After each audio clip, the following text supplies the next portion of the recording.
गिबियावनो बयखौबो आंनि चेनेलाव बरायनानै लाबाय। नोंथांमोना आंनि चेनेलाव गोदानब्ला अननानै चेनेलखौ साबस्क्राइब खालामनानै लादो जाहाथे सानफ्रोमबोनि खौरांखौ मोननो हायो। दासिमनि मोननैसो खौरांफोरा जाबाय। मेट्रिक आरो हायार सेकेन्डारि उथ्रिसार जानाय फरायसाफोरनि एकाउन्टआव थाबैनो 10,000 रां हाबगोन। रायजोनि केबिनेटआ साफ्रोमबो मेट्रिक आरो हायार सेकेन्डारि उथ्रिसार जानाय फरायसाफोरनो 10,000 रां होनो बिथोन होदों। गिबि मन्थ्रि हिमन्त बिश्व शर्मा बिथाङा बे बाथ्राखौ फोसावदों दि फैगौ दान मोननैनि गेजेराव हिन्जावसा फरायसाफोरनो 10,000 रां होनाय जागोन। मख'नो गोनांदि रायजो सरकारा निजुत मयना बिथांखिनि गेजेरजों रां होनो थिरांथा लादों। खेबसेयाव 10,000 रां होनायनि अनगायैबो सरकारा दान मोनफ्रोमबो 1,000 रां होनो थिरांथा लादों।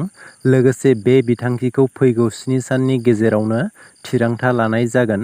मेट्रिक आरो हायार सेकेन्डारि उथ्रिसार जानाय हिन्जावसा फरायसाफोरा निजुत मयना बिथांखिनि गेजेरजों बे रांखौ मोनगोन। बे खौरांखौ गिबि मन्थ्रि हिमन्त बिश्व शर्मा बिथाङा फोसावना होदों। मोनसे दुखुनांथाव आरो खास्रि बिस्रियै बुथारनाय जाथाय। सासे बर' सुबुङा गावनि बिसिखौ खास्रि बिस्रियै बुथारना फबना दोनखोमादोंमोन। बे जाथाया जादों चिरां जिल्ला आमगुरि पुलिस थानानि सिङाव थानाय जनता बाजार सनापुर गामियाव। गावराव नार्जारि मुंनि सासे सुबुङा गावनि नैथि आंगो बिसि हायथि नार्जारिखौ बुथारनानै फबखोमानानै दोनदोंमोन। जाथायनि 13 साननि उनावसो गोथै सहखौ बोखांनो हादों होननानै मिथिनो मोन्दों। मिथिनो मोनबावनाय बायदिब्ला सनापुर गामिनि गावराव नार्जारिनि नखराव थांनाय 23 मे खालि हरनि समाव बुलायनाय जाथाय जादोंमोन। बे समाव हायथि नार्जारिखौ गावराव नार्जारिया लावथिजों खर'आव बुदोंमोन।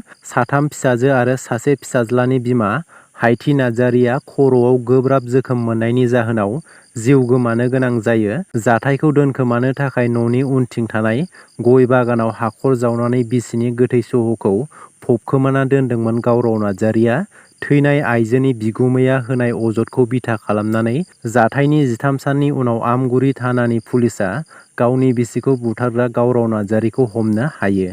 मणिपुरनि जिरिबामाव सेक्सन 144 सिआरपिसि जाबसिननाय जादों। थांनाय 6 जुनखालि जिरिबामाव माखासे हाथियार गोनां दुथांफोरा सैबाम शरद कुमार सिंह मुंनि सासे सुबुंनि खर' दानस'नाय खौरांखौ मिथिनो मोन्दोंमोन। बेनि उनाव जिरिबामाव बेबायदि गिख्रंथाव जाथाय आरो रायजोआरि गोजोननि थाखाय खैफोदनि सायाव जिंगासिनायजों जिल्ला मेजिस्ट्रेट कृष्ण कुमारआ सेक्सन 144 सिआरपिसि धारा 1973 नि सिङाव होबथाग्रा बिथोन जाबसिनदों।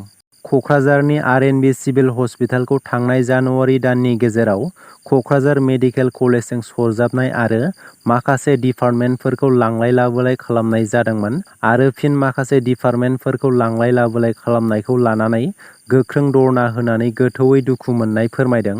आसाम सरकारनि बिथोन बायदियै कक्राझार आर.एन.बि सिभिल हस्पिटालनि अपारेशन थियेटारखौ कक्राझार मेडिकेल कलेजाव लांनो नागिरनायखौ लानानै कक्राझार सहरनि नोगोरारिफोरा धरनानि गेजेरजों कक्राझार आर.एन.बि सिभिल हस्पिटालआ सिगाङाव जेरैबायदि दङमोन बेबायदिनो थाफिननांगौ होननानै दाबि खालामदों। बे हाबाफारियाव आसामनि बारग' मन्थ्रि प्रमिला रानी ब्रह्म बिथां आरो बड'लेण्ड जनजाति सुरक्षा मन्चनि मावफुं आफादगिरि दावराव देख्रेब नार्जारि आरो कक्राझार सहरनि नोगोरारिफोरा बाहागो लादों।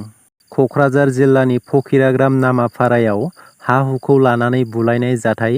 इ.एम. अरुप कुमार देनि सिगाङावनो फकिराग्राम नामाफारायाव दखरसे हाखौ लानानै मोननै हान्जानि गेजेराव गिख्रंथाव बुलायनाय जाथाय जायो। फकिराग्राम पुलिस थानानि सिङाव थानाय नामाफारायाव हिन्दु सुबुंनि हाखौ मुसलमान हारिनि सुबुङा दखल खालामनो नाजानायनि अजद सिखांदों। बे बुलायनाय जाथायाव सा 11 सुबुंफोरा जखम जादों होननानै मिथिनो मोन्दों। गोदान दिल्लीयाव एन.डि.ए. नि गोनांथारै सावरायलायनाय जायो। बे सावरायलायनायाव एन.डि.ए.आ गोदानै सरकार दानानै गाहाय मन्थ्रि नरेन्द्र मदिखौनो एन.डि.ए. नि गाहाय दैदेनगिरि सायख'ना थामथि खेबनि थाखाय हादरनि गाहाय मन्थ्रि सायख'नाय जायो। लोगोसे फैगौ 9 मे मोनाबिलिनि 6 रिंगायाव नरेन्द्र मदि बिथाङा गाहाय मन्थ्रि बिबाननि थाखाय समायखिरा लागोन।